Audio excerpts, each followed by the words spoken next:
नमस्कार दर्शक बंधु कनक ओडिया टीवी चैनल रे आपण मानकु स्वागत।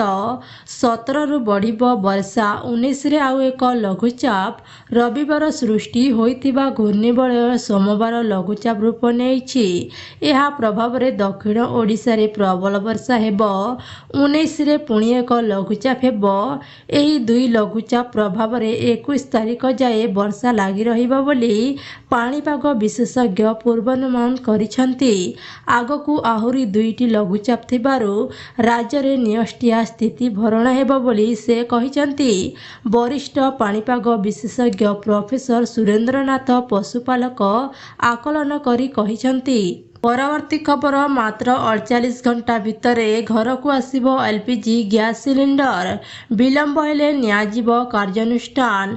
एणिकी ऑर्डर करिबा मात्र 48 घंटा बाद 2 दिन भितरे घरे गैस सिलिंडर पहुंचीबो। एथिरे खिलाफ हेले किंबा 2 दिनरु अधिक विलंब हेले कार्यानुष्ठान ग्रहण कराजिबो।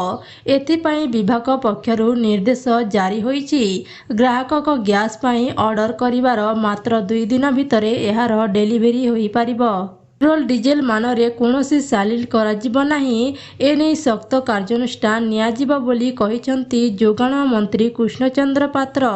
परवर्ती खबर पुणी केबे आसीबो चाषी अकाउंट को टंका 18तम किस्ती को चाषी अपेक्षा। प्रधानमंत्री किसान सम्मान निधि योजना रे चाषी को केंद्र सरकार टंका जोगाई देउछंती।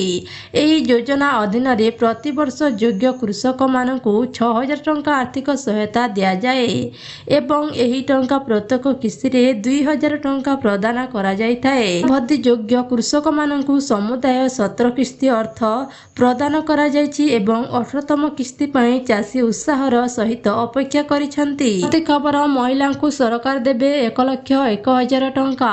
महिलांक पाई नियमित समय अंतराल रे विभिन्न योजना कार्यकारी करुछंती सरकार। वर्तमान एभली ही एक योजना कार्यकारी करुछंती सरकार।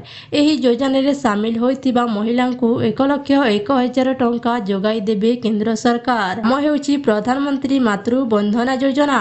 महिलांक पाई भारत सरकार महिला और शिशु विकास विभाग द्वारा यह आयोजित होईछि। एही योजना देशर महिला को अनेक सुविधा जोगाई देउछंती।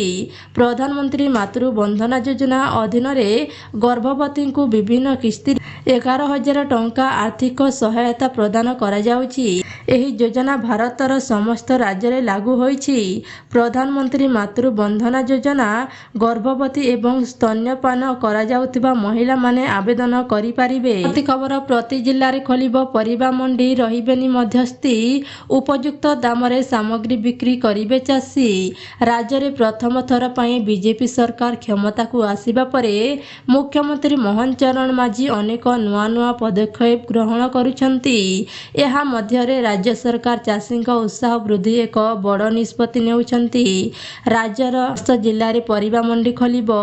भुवनेश्वर और कटक रे प्रथम परिबा मंडी खोलिबा को निष्पत्ति निया जाइछि। उत्साहित करिबा सहित सेमानक द्वारा उत्साहित सामग्री को उपयुक्त मूल्य रे बिक्री करिबा पई एही पदक्षेप ग्रहण करा जाइछि। देशर युवती तथा महिलांक विकास क्षेत्र रे बेस प्राधान्य हेउछि केंद्र सरकार।